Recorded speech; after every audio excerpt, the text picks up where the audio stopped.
Bueno, buenas noches. Un gusto estar con ustedes. Hemos tenido una jornada extensa en la que presentamos el proyecto de ley de reforma de la seguridad social. Al mismo tiempo también presentamos un análisis del diagnóstico, los datos que de alguna manera hacen necesaria la reforma, y desarrollamos las propuestas que el gobierno pretende con esta reforma. Yo diría centralmente, decir, es necesaria, es una reforma que promueve la equidad, que busca la equidad tanto para las personas que tienen hoy las jubilaciones más bajas, como para los distintos regímenes en la búsqueda de generar una convergencia en cuanto a sus parámetros. Obviamente escuchamos las preguntas de los señores senadores y ratificamos lo que de alguna manera es una línea que va en la dirección de responder con respecto a lo que esta coalición, cuando definió el cambio, o sea, los cambios que había que hacer en el país, había dicho con claridad que iba a presentar un proyecto de reforma para buscar un futuro para nuestras generaciones más jóvenes. Estamos a las órdenes para las preguntas que ustedes quieran realizar.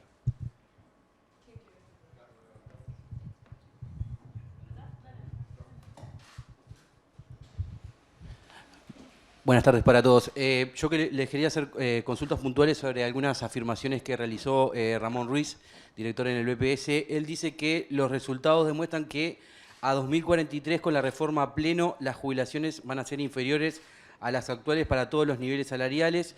Dice que para los salarios más sumergidos la rebaja se va a ubicar por debajo de un 10% y se profundiza a medida que los salarios crecen. Pone un ejemplo que para salarios de entre 60.000 y 70.000 pesos la diferencia va a llegar a niveles cercanos a 20.000 pesos, representando una caída del haber jubilatorio cercano al 38%. Bueno, consultarles qué respuesta hacen a esto.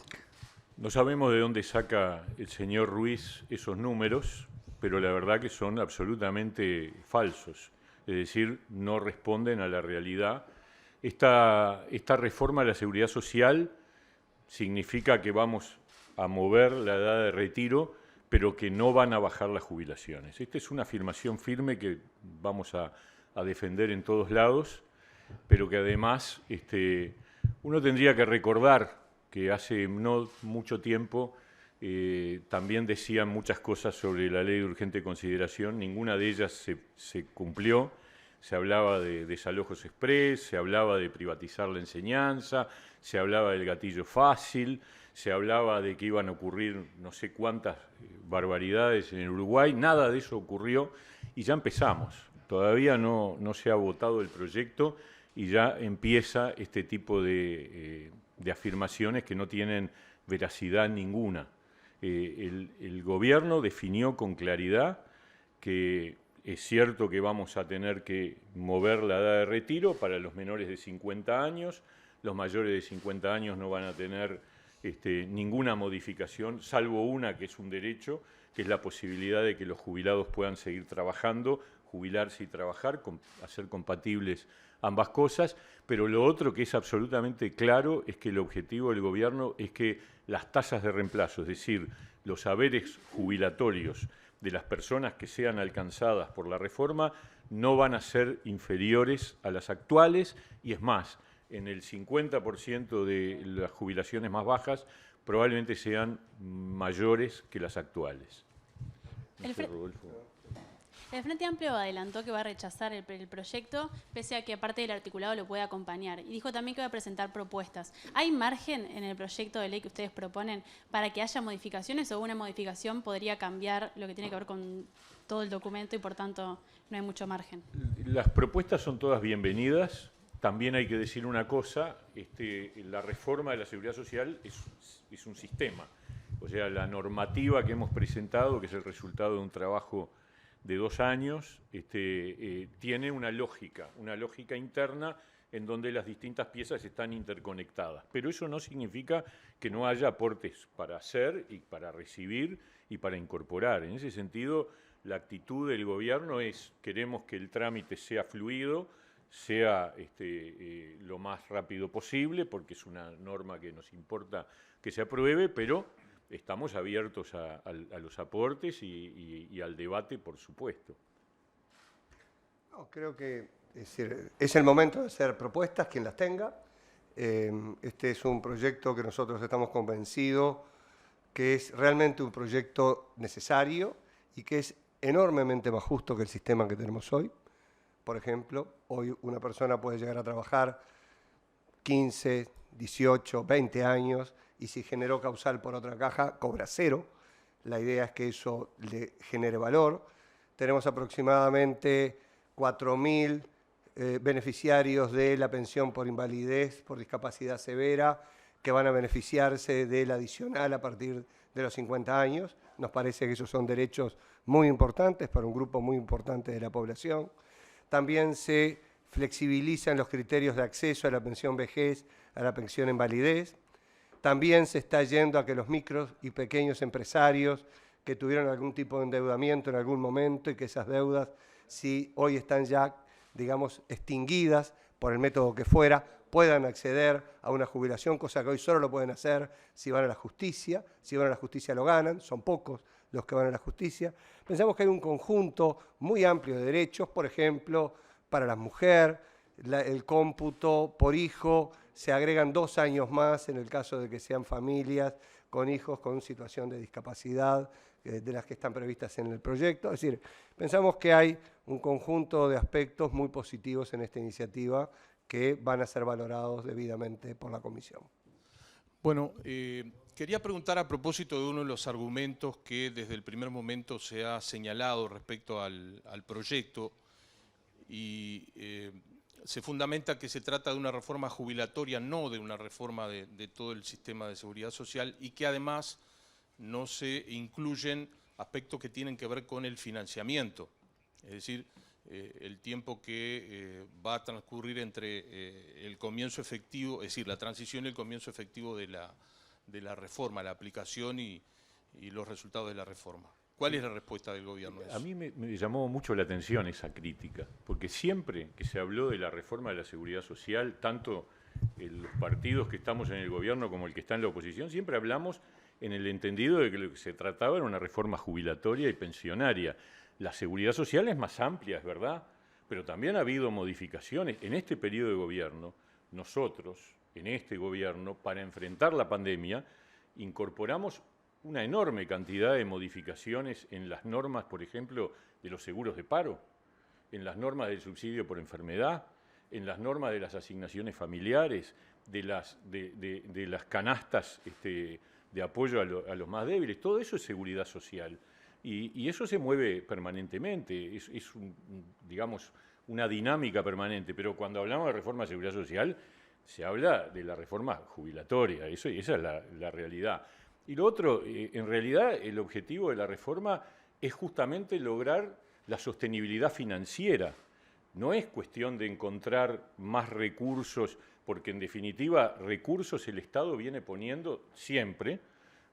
Varios puntos de IVA van para sostener las jubilaciones. El Estado uruguayo ha sostenido el régimen jubilatorio y lo va a seguir haciendo, porque además no es pensable que una reforma jubilatoria termine logrando superávit o equilibrio. Entonces, preguntarse por qué no hay nuevos recursos para la seguridad social. Recursos para la seguridad social ha habido y habrá. Dale. No. Básicamente, a ver, hoy tenemos una cantidad de impuestos afectados, el IVA, 7 puntos del IVA tasa básica, el sustitutivo del COFIS, el IAS y una cantidad de recursos. Y encima de ello hay un déficit que aparece encima de todo ello, que es la transferencia, digamos, por el déficit. Lo cual quiere decir que la sociedad en su conjunto ya está poniendo muchos recursos, ¿sí?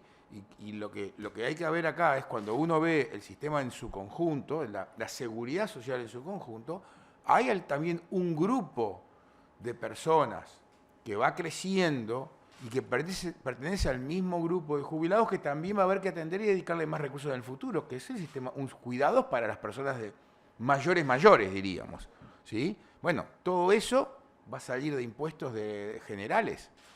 Por lo tanto, como explicamos en la comisión, el financiamiento es muy importante para que haya una prestación suficiente y sostenible a lo largo del tiempo, contemplando también lo que ha pasado afortunadamente en Uruguay y en el mundo desarrollado, que es la extensión de la esperanza de vida, que justamente es la extensión de la esperanza de vida la que provoca o causa algunas reformas de parámetros básicos, básicamente la extensión de la edad jubilatoria, que es el único parámetro básico grande que se cambia. El resto de los parámetros hay N mejoras de justicia, como las explicó recién el doctor Saldain, y como las decía recién el ministro Mieres.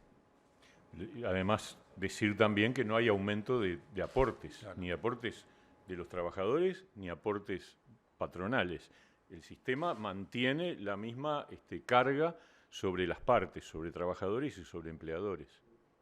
Mire, lo habíamos hablado respecto a que ellos plantean en realidad que esta reforma recae sobre los hombros de los trabajadores.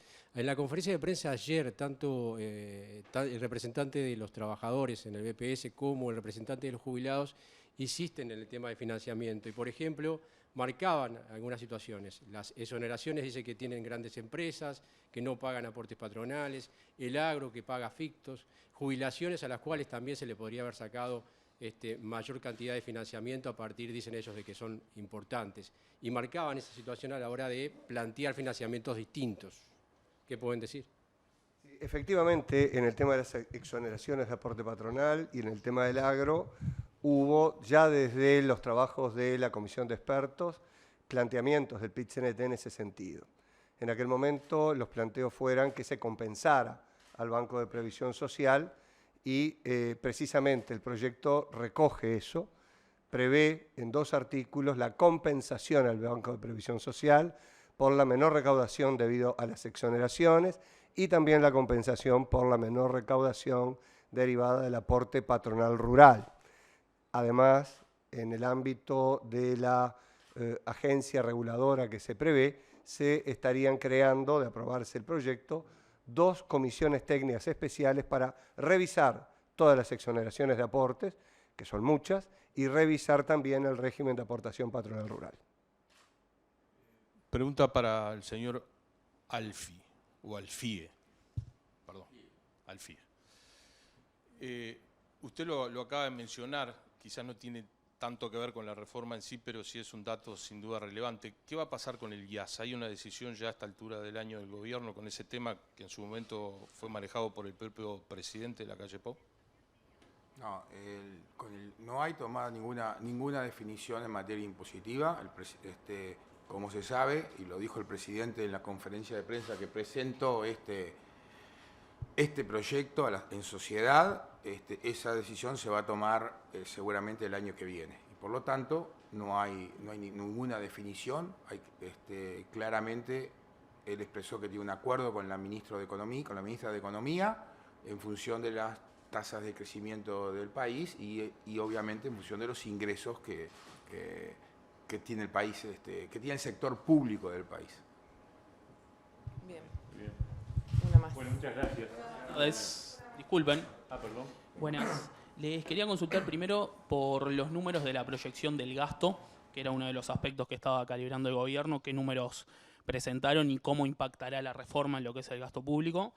Y lo segundo, por un planteo que hace el Frente Amplio, vinculado al salto que va a haber entre la generación que se jubila con 60 años y la siguiente, que es con 63 años, si no hay algún riesgo ahí de afectación, algo similar a lo que pasó con los cincuentones en la reforma anterior del año 96. Gracias, Matías.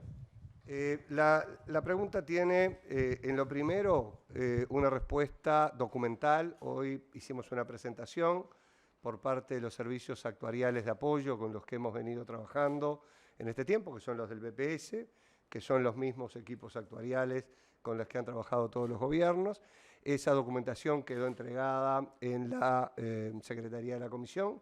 Entendemos que es documentación pública y lo que está previsto respecto de tu pregunta es que, primero, el nivel de gasto previsional global en el mediano y largo plazo cambia su tendencia y se estabiliza, y en lo que tiene que ver con el déficit, en lugar de ir hacia un déficit del orden de 5 puntos del Producto Interno Bruto, se va estabilizando en el entorno de 1.7, 1.8 en el mediano y en el largo plazo. Respecto de la segunda pregunta, si puede haber una discontinuidad muy grande entre las personas que se pueden jubilar a los 60 y las que se pueden jubilar a los 63, es un tema que hemos estado conversando, también preocupa esa situación y bueno, veremos si logramos y sería muy bueno tener propuestas en común para poder avanzar en esas soluciones.